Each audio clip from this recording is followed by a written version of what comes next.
സംസ്ഥാനത്ത് ലോക്സഭാ തെരഞ്ഞെടുപ്പുമായി ബന്ധപ്പെട്ട് ഒരുക്കങ്ങൾ പൂർത്തിയായി. തിരുവനന്തപുരത്ത് പട്ടത്തുള്ള സെന്റ് മേരീസ് സ്കൂളിലെ ദൃശ്യങ്ങളാണ് പ്രേക്ഷകർ കാണുന്നത്. വിവിധയിടങ്ങളിലായി 41,976 പോലീസുകാരെയാണ് സുരക്ഷയ്ക്കായി നിയോഗിച്ചിരിക്കുന്നത്. സുരക്ഷാ കാരണങ്ങൾ കണക്കിലെടുത്ത് 4 ജില്ലകളിൽ നിരോധനാജ്ഞ പ്രഖ്യാപിച്ചിട്ടുണ്ട്. കാസർഗോഡ്, തൃശൂർ, പത്തനംതിട്ട, തിരുവനന്തപുരം ജില്ലകളിലാണ് നിരോധനാജ്ഞ. ലോക്സഭാ തെരഞ്ഞെടുപ്പുമായി ബന്ധപ്പെട്ട് സംസ്ഥാന വ്യാപകമായി തന്നെ വൻ സുരക്ഷാ ക്രമീകരണങ്ങളാണ് പോലീസ് ഏർപ്പെടുത്തിയിരിക്കുന്നത്. സുരക്ഷാ ചുമതലയ്ക്ക് 41,976 പോലീസുകാരെ വിന്യസിച്ചു. വിവിധ കേന്ദ്ര സേനകളിൽ നിന്ന് 4,446 പേരും തമിഴ്നാട് പോലീസിൽ നിന്നും 1,500 പേരും സുരക്ഷാ ചുമതലയിലുണ്ട്.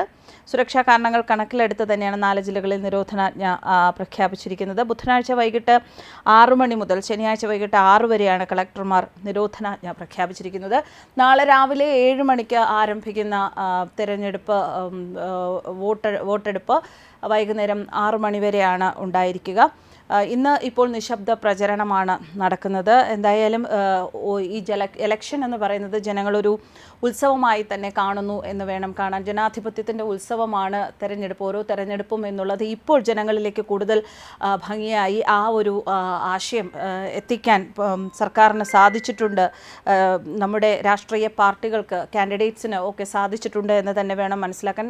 ചുരുക്കം ചില ആൾക്കാരെങ്കിലും വളരെ ഗൗരവമായി ഇലക്ഷനെ സമീപിക്കുന്ന ചില ദൃശ്യങ്ങളാണ് പലയിടത്തും കാണാൻ സാധിക്കുന്നത്. അവരുടെ സമ്മതിദാനാവകാശം വളരെ നല്ല രീതിയിൽ വിനിയോഗിക്കണം എന്ന പ്രതീക്ഷയോടെ തന്നെ അധികവും യങ്സ്റ്റേഴ്സ് ആയിട്ടുള്ള കോളേജുകളിൽ പഠിക്കുന്ന ആദ്യമായി കന്നി വോട്ട് ചെയ്യുന്നവരൊക്കെ വളരെ ഗൗരവമായി തന്നെ തങ്ങളുടെ വോട്ട് രേഖപ്പെടുത്തണം എന്ന ചിന്തയിൽ തന്നെയാണ് മുന്നോട്ട് പോകുന്നത്. എന്തായാലും വരും ദിവസങ്ങളിൽ നാളെ നടക്കുന്നത് 2ാം ഘട്ട തിരഞ്ഞെടുപ്പാണ്. വരും ദിവസങ്ങളിൽ രാജ്യത്തിൻ്റെ പല ഭാഗത്ത് തിരഞ്ഞെടുപ്പുകൾ നടക്കുന്നു. ഈ തിരഞ്ഞെടുപ്പുകളിലൂടെ സുശക്തമായ ഒരു സർക്കാരിനെ വീണ്ടും ഭരണത്തിൽ കൊണ്ടുവരാനുള്ള ശ്രമം തന്നെയായിരിക്കും നടക്കുക. രാജ്യത്തെ വിവിധ ഭാഗത്തെ സമ്മതിദായകർ അവരുടെ സമ്മതിദാനാവകാശം വിനിയോഗിക്കുമ്പോൾ രാജ്യത്തിൻ്റെ വികസനത്തിന് ഉതകുന്ന ഒരു സർക്കാർ തന്നെ വരും എന്നുള്ള പ്രതീക്ഷയിൽ തന്നെയാണ്. തിരുവനന്തപുരത്ത് NDA സ്ഥാനാർത്ഥി രാജീവ് ചന്ദ്രശേഖർ, അദ്ദേഹത്തിനോടൊപ്പം കോൺഗ്രസിൻ്റെ സ്ഥാനാർത്ഥി ശശി തരൂർ, അതുപോലെ LDF സ്ഥാനാർത്ഥി പന്ന്യൻ രവീന്ദ്രൻ എന്നിവരാണ് മത്സരിക്കുന്നത്. ആറ്റിങ്ങൽ മണ്ഡലത്തിലും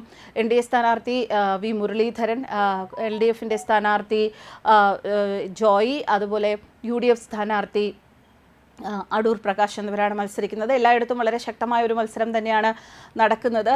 പലയിടത്തും ബൂത്തുപിടുത്തം അതുപോലെയുള്ള പ്രശ്നങ്ങളൊക്കെ ഉണ്ടാകാമെന്ന് റിപ്പോർട്ട് ചെയ്യപ്പെട്ടിട്ടുണ്ടെങ്കിലും അത്തരം അനിഷ്ട സംഭവങ്ങളൊന്നും സംഭവിക്കാതിരിക്കാൻ വേണ്ട ഒരുക്കങ്ങളും പോലീസിൻ്റെ ഭാഗത്തു നിന്നുണ്ടാകുമെന്ന് തന്നെയാണ് പ്രതീക്ഷിക്കുന്നത്. എന്തായാലും വളരെ സമാധാനപരമായ ഒരു അന്തരീക്ഷം തന്നെ നാളെ സംജാതമാകുമെന്ന പ്രതീക്ഷയിൽ തന്നെയാണ് ഇപ്പോൾ എല്ലാ ഒരുക്കങ്ങളും പൂർത്തിയാക്കുന്നത്.